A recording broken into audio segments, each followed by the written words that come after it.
ये card army का ही है ना, इन्होंने हमें बना के दिया।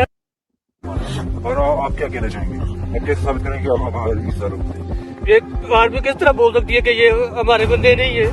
ये कार्ड आर्मी का ही है ना, इन्होंने हमें बना के दिया ना, हमने खुद तो थोड़ा बना लिया।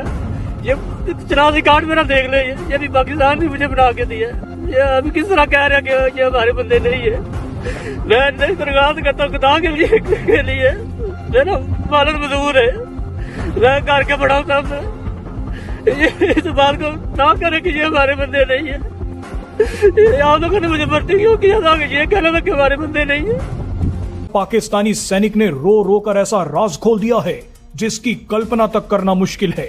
इस पाकिस्तानी सैनिक ने कैमरे पर रो रो कर अपनी ही फौरन इसलिए है क्योंकि रिसेंटली क्या हुआ कि बलूचिस्तान लिबरेशन आर्मी ने पाकिस्तान आर्मी के सोल्जर्स कैप्चर कर लिए। 17 सोल्जर्स इन लोगों ने किए कैप्चर, इनमें से 10 छोड़ दिए, बाकी 7 अभी as hostages Balochistan liberation army के पास है ना। बीएलए ने पाकिस्तान को यह कहा कि तुम लोग बलूच फ्रीडम फाइटर्स को अपनी जेल से छोड़ दो जो पाकिस्तानी जेलों में कैद है, उसके बदले में ये लोग पाकिस्तानी सोल्जर्स को छोड़ देंगे। अब अजीब बात देखिए, इनिशियली पाकिस्तान की आर्मी और इनकी गवर्नमेंट ने मना कर दिया, डिनाई कर दिया कि पाकिस्तान के कोई भी सोल्जर्स बीएलए के पास है। उसके बाद करारा थप्पड़ आएगा ये पूरी पाकिस्तान फौज पे कि मैं तो अपील ही करूंगा कि अब जितनी भी पाकिस्तानी फौज है वो या तो बलूचिस्तान लिबरेशन आर्मी के साथ शामिल हो जाए।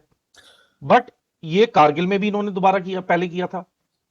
मतलब हिंदुस्तान के ब्रिगेड कमांडर्स, कोर कमांडरों को चिट्ठियां लिखनी पड़ी कि भाई आपका अफसर और आपके जवान ने बहादुरी से लड़ाई लड़ी है, प्लीज इनको वापस ले लो, और उस पर बकायदा बयान। एक पाकिस्तानी सैनिक कैमरे के सामने फूट फूट कर रो रहा है। उसकी आंखों से आंसू बह रहे हैं, आवाज में बेबसी और गुस्सा दोनों है। वह अपनी ही सेना को पुकार रहा है, अपनी ही सरकार को चुनौती दे रहा है। वह कह रहा है, तुम कैसे कह सकते हो कि हम तुम्हारे नहीं हैं? क्या यह पहली बार है? बिल्कुल नहीं। कारगिल युद्ध के दौरान भी यही हुआ था।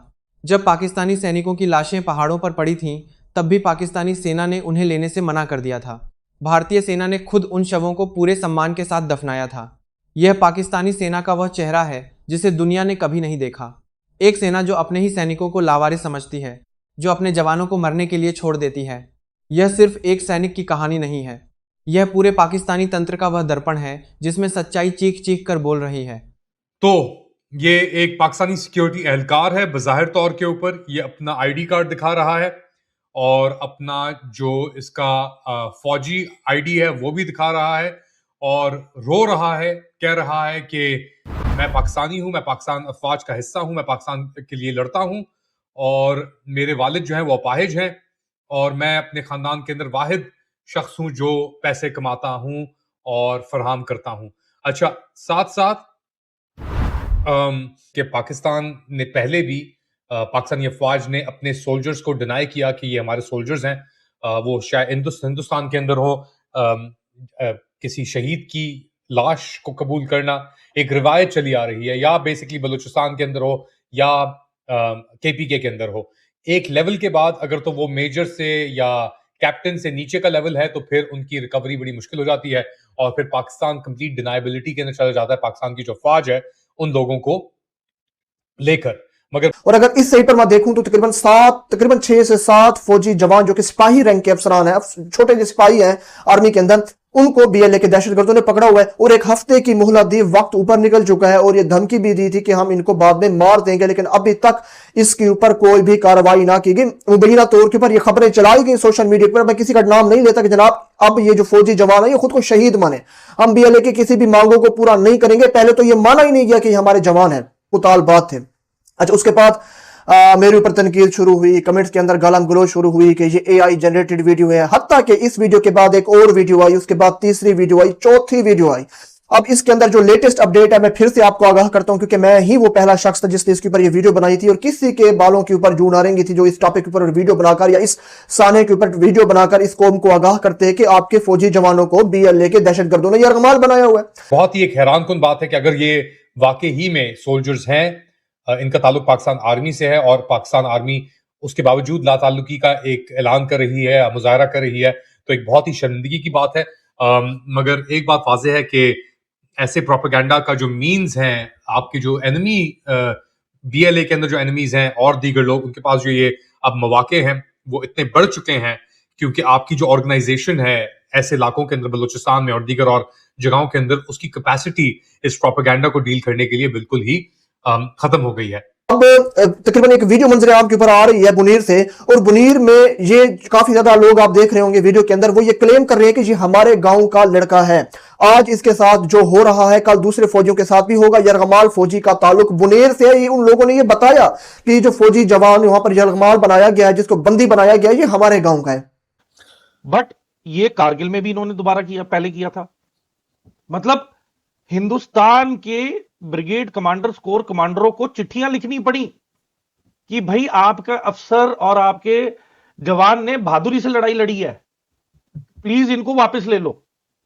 और उस पर बकायदा बयान भी दिया हुआ है कि इस पर्टिकुलर अफसर या जवान ने अकेले कब तक और कैसे जंग लड़ता रहा अकेला, या किसी भी आला रैंक के ऑफिसर ने इसके ऊपर कोई भी वजाहत नहीं दी। अब आप क्या समझते हैं जनाब? क्या अब मेरी राय में तो मुझे यह समझ में आया कि ये जो तकरीबन 6-7 जवान अब यरगमाल बने हुए हैं, बंदी बने हुए हैं बीएलए के दहशतगर्दों के हाथों, क्या इनकी कोई हैसियत नहीं है? क्या फौज में सिर्फ general, colonel, brigadier, lieutenant general, इनकी कोई हैसियत और वक़्त है? क्या आम सिपाही की, जो कि एक आम सिपाही का रैंक रखता है फौजी जवान, क्या उसकी कोई अहमियत नहीं है फौज के अंदर?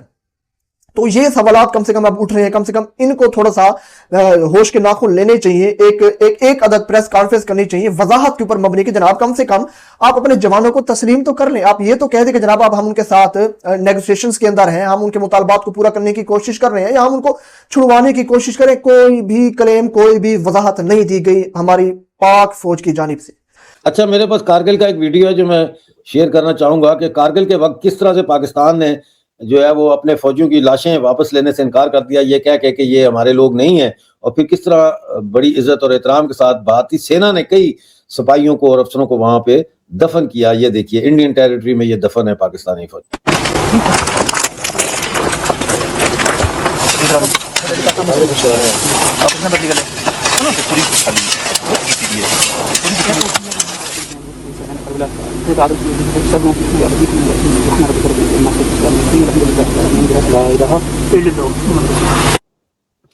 इसमें एक बात तो बिल्कुल क्लियर है कि ये जो भारतीय सेना है इसमें जो मुसलमान फौजी हैं उनसे ये तदफीन करवाई गई, और उसके साथ साथ बाद में हम देखते हैं फातिहा ख्वानी भी हो रही है, दुआ भी हो रही है।